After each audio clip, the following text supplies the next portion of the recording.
The studio lights blazed, illuminating the sleek, modern set of late-night Spotlight, where Fiona Carrington ruled with sharp wit and an unapologetically progressive stance. Her audience adored her for it. Night after night, they tuned in to watch her dismantle public figures with biting humor and relentless critiques. She was the queen of late-night television, a fearless commentator who thrived on controversy. But tonight, something was different. There was an unmistakable tension in the air, a crackling energy that even the most seasoned members of her production team could sense. Because tonight, Fiona wasn't going up against just any guest. She was facing Clint Eastwood. It had started as a casual suggestion in a production meeting. One of her producers floated the idea of inviting Eastwood, the Hollywood legend whose tough guy image and conservative views made him a polarizing figure in modern media. The room had buzzed with excitement and skepticism. Would he accept? Would he even care? Fiona had grinned at the idea. Not only would it be a ratings boost, but it was also an opportunity to expose what she considered outdated ideals. Eastwood was a relic of a bygone era, a man who had built his career on playing hardened cowboys and lone vigilantes. In her mind, he represented an old-school masculinity that was no longer relevant. This wasn't just an interview. It was a showdown. She prepared meticulously. Clips of his movies and past interviews played on her laptop as she scribbled notes. She smirked as she imagined the moment she would counter his classic, measured delivery with her razor-sharp retorts. She wasn't going to just interview him. She was going to challenge him, make him defend his views before an audience that was all too ready to see him falter. Meanwhile, in Carmel, California, Clint Eastwood sat in the sunlight of his ranch's kitchen, holding a cup of black coffee as he read the invitation. His assistant, Jack, lingered nearby, waiting for his reaction. "Are you sure about this, Clint?" Jack asked cautiously. Fiona Carrington's show isn't exactly friendly territory. Eastwood gave a faint smile, his weathered face betraying neither irritation nor apprehension. "Friendly or not, a conversation's a conversation," he said simply. "People can say what they want. Doesn't change the truth." Jack frowned, shifting his weight. "She's going to come after you. Hard. Politics, your movies, probably even your age." Eastwood shrugged. "Let her." Jack sighed. He had seen enough of Fiona's interviews to know how merciless she could be. He also knew Eastwood wasn't one for rehearsed comebacks or defensive posturing. The man had built his career on authenticity, for better or worse. The days leading up to the interview were a whirlwind for both parties. Fiona's team crafted questions designed to provoke, ensuring each point was loaded with enough irony and humor to keep the audience engaged. Eastwood, on the other hand, carried on as if nothing unusual was on the horizon. He refused to prepare or script responses, trusting his instincts to carry him through whatever awaited him. When the day arrived, the studio buzzed with anticipation. The audience, a mix of Fiona's loyal fans and curious onlookers, filled the seats, eager to witness what promised to be an electrifying night. Fiona rehearsed her opening lines backstage, her confidence unwavering. This was going to be legendary.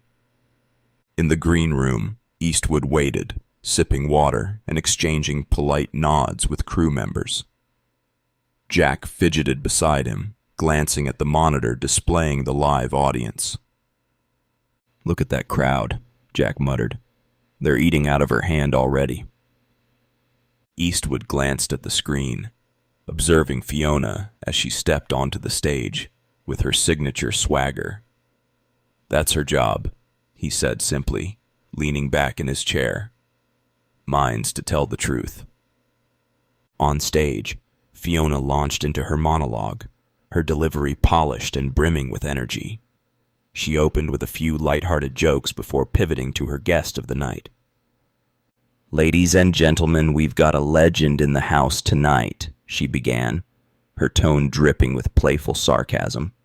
"Clint Eastwood, a Hollywood icon, a symbol of old-school masculinity, and a man who still thinks talking to an empty chair is good entertainment." The audience erupted in laughter. Fiona grinned, pleased with the reaction, and continued with a string of quips about Eastwood's movies, his political views, and his advanced age.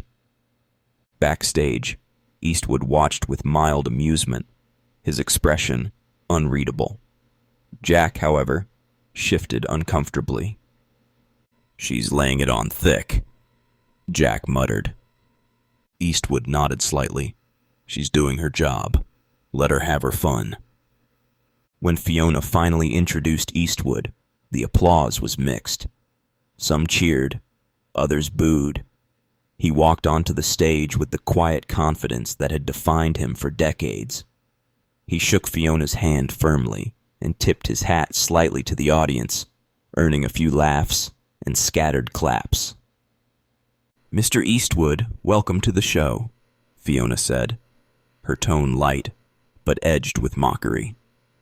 "Thanks for having me," Eastwood replied, his voice steady. "Nice crowd you've got here."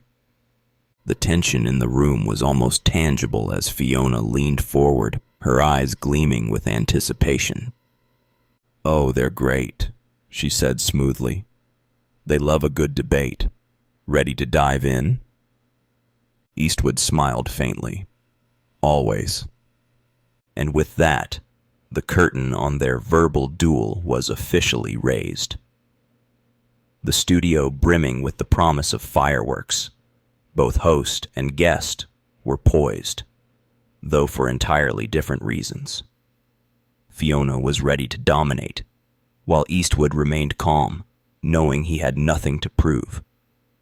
What neither of them knew was just how much the night would change both of them, and spark a conversation that would ripple across the nation. The air in the studio had shifted. Fiona Carrington, usually the master of the conversation, felt something unexpected, a sense of unease. Clint Eastwood, calm as ever, had met her sarcasm with quiet confidence, and now she realized the power balance had started to shift. "So, Clint," Fiona leaned in, crossing her hands together on the desk in front of her. "Your films have always portrayed a very specific kind of masculinity. Tough, relentless, sometimes violent. Do you think that image still holds up in today's world?" The audience murmured in anticipation, expecting Clint to be caught off guard.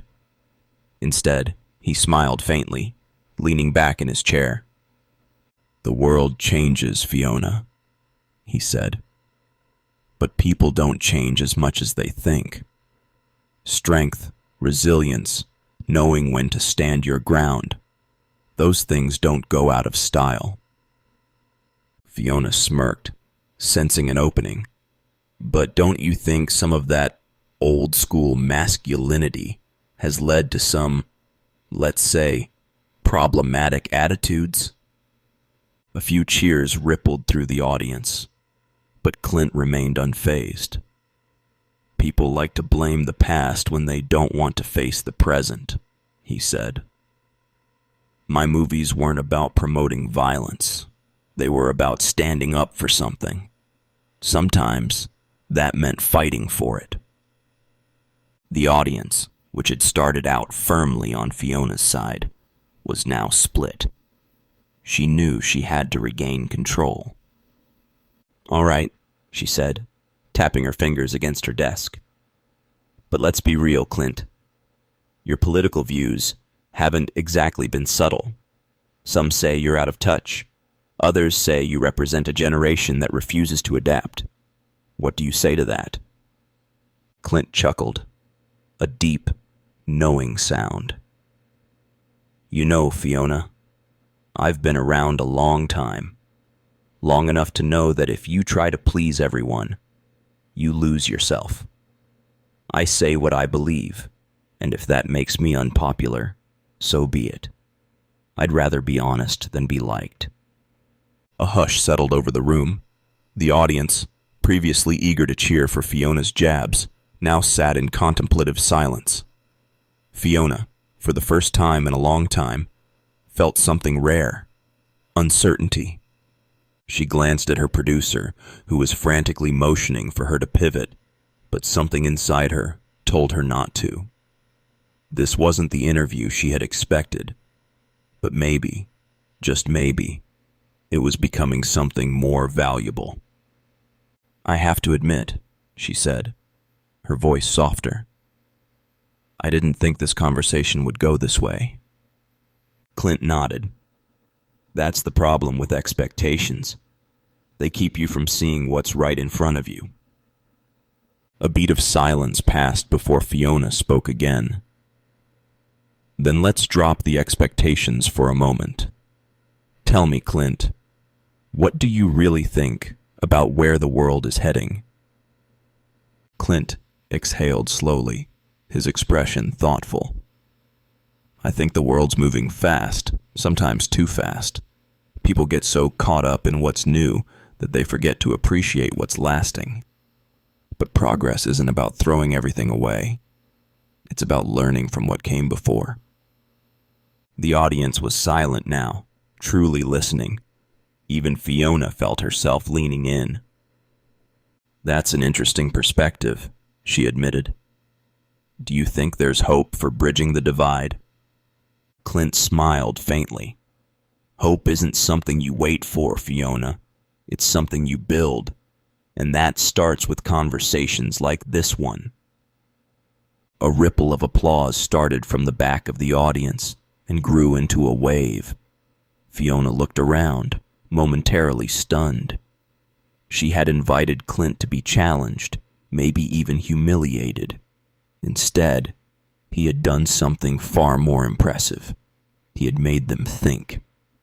As the applause died down, Fiona turned back to Clint, an undeniable respect in her eyes. Well, Clint, I have to say, you've given me and a lot of people something to consider tonight. Clint tipped his imaginary hat. That's all I ever aimed to do. The camera zoomed in as Fiona took a breath. Ladies and gentlemen, Clint Eastwood. If this conversation made you think, if it challenged you in any way, hit that subscribe button and let us know in the comments. Because if there's one thing tonight has proven, it's that real conversations matter. The final applause erupted, not out of spectacle, but out of genuine appreciation. As Clint stood to leave, Fiona extended her hand once more, and this time, it wasn't just for the cameras. He shook it firmly, nodding as if to say, "You did good." As the studio lights dimmed, Fiona sat back in her chair, lost in thought. This was not the interview she had planned, but perhaps it was the one she needed.